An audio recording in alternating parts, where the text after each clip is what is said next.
Salut les Excellers, j'espère que vous allez bien. Bienvenue dans cette nouvelle vidéo qui va être consacrée à la liaison entre différents tableaux comptables.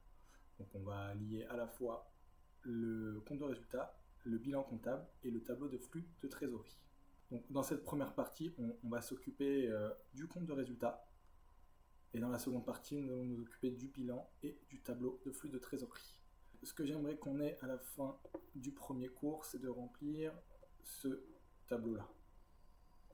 Et ensuite, ça sera lors du cours numéro 2. Nous remplirons les tableaux et on aura besoin justement des données du compte de résultat pour remplir notamment le tableau de flux de trésorerie et aussi un petit peu du bilan. Donc on va partir d'ici. Alors, nous avons des hypothèses, sachant qu'on a des informations sur l'année 2023 et que de 2024 à 2028, nous allons faire une projection suivant justement ces hypothèses et les différents paramètres. Donc, les infos qu'on a sur 2023, on a donc le CA, donc en anglais Revenue, et ça, c'est les coûts qui sont liés aux revenus. Donc, on appelle ça Cost of Goods Sold. Donc, concrètement, la traduction, c'est coût des marchandises vendues. Ok. Maintenant, les différentes hypothèses. Donc, on a à partir de 2024 400 unités vendues à un prix de 496 €. Les COGS, c'est 43% de notre chiffre d'affaires. Les SG&A, donc ça, c'est toutes les autres dépenses qui ne sont pas liées au chiffre d'affaires, du style le loyer, l'électricité. Ça peut être, si vous avez un site internet, le site internet, etc. Voilà, c'est toutes les différentes charges un petit peu plus administratives, générales, etc.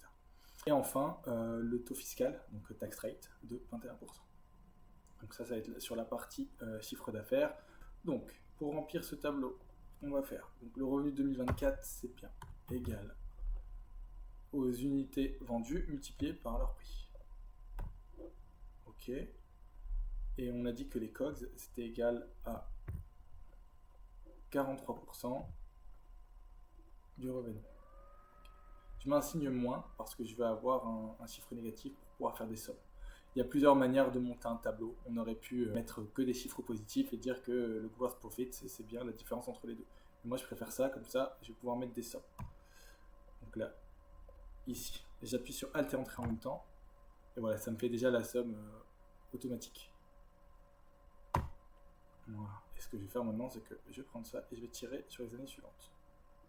Donc là, si je regarde bien sur 2028, le revenu, c'est bien égal à 500 multiplié par 496, ok. Et les COGS, c'est bien le revenu multiplié par le taux de COGS sur le revenu. Ok, nickel. On va faire la même chose pour SG&A. Donc c'est moins le revenu multiplié par le taux. On a dit ici 35%. Ok. Les dépréciations ici, on ne les a pas encore. On va devoir les calculer. Ça sera dans un second temps. Donc on va les mettre en évidence ici. Ok. Maintenant, operating profit. Donc ça, c'est égal à ça.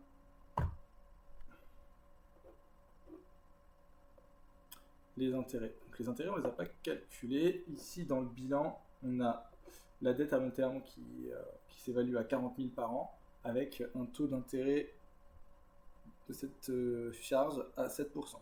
Ce qui nous fait ici, on va faire le calcul, 40 fois ça. Donc c'est assez flat sur les autres années, hein. C'est parce que c'est un exemple simple qu'on essaie de faire.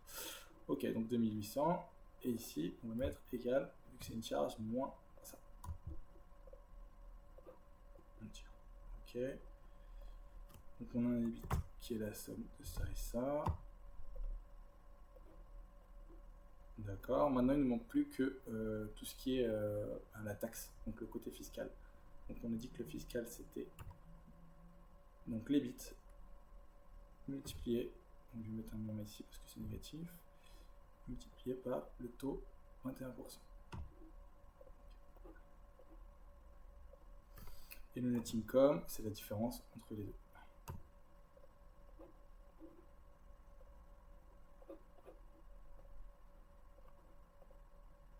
Ok. Voilà, on arrive à ça.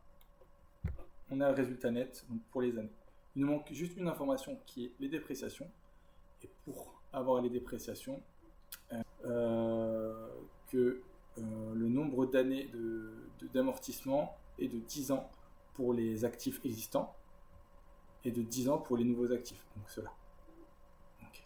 Et ensuite, on nous demande de retrouver cette information, donc le PPNI 2023 End of Period. Pour trouver ça, il faut se mettre sur le bilan. Donc là, on va faire notre compte de résultat pour le moment. On va se mettre sur le bilan. Et sur le bilan, vous voyez bien qu'ici, il y a Property, Plant and Equipment. Donc ça, c'est bien les immobilisations. Donc ici, on va dire que c'est égal à ça. OK. Maintenant, Existing Asset Dépréciation. Donc on sait que ça, c'est ce qu'on a dans notre bilan en 2023 et que tous les ans, donc on va avoir une dépréciation de ça divisé par le nombre d'années, 10. Ce qui va nous donner ici ça divisé par ça. Ok, donc tous les ans, je vais amortir 4899 des immobilisations déjà existantes.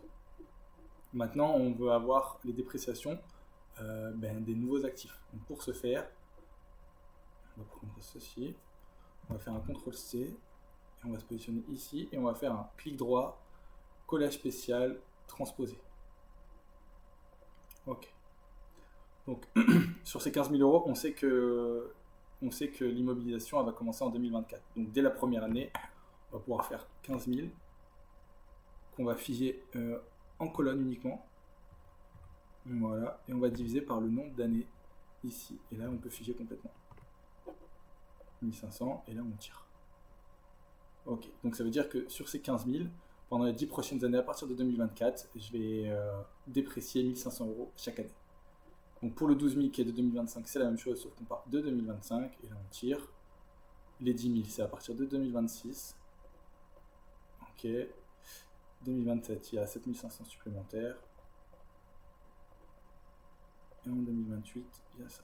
Donc ce qui fait que par exemple en 2026, je vais déprécier dans mes CAPEX 1500 de 2024, qui sont toujours amortissables, vu que c'est sur 10 ans. Les 12 000 pareil, amortissables, et les 1000 de l'année 2026, qui nous fait par exemple ici 3700. Et dans la ligne New Asset Depreciation, on va justement mettre la somme qui va être là. À savoir ici, c'était égal à somme.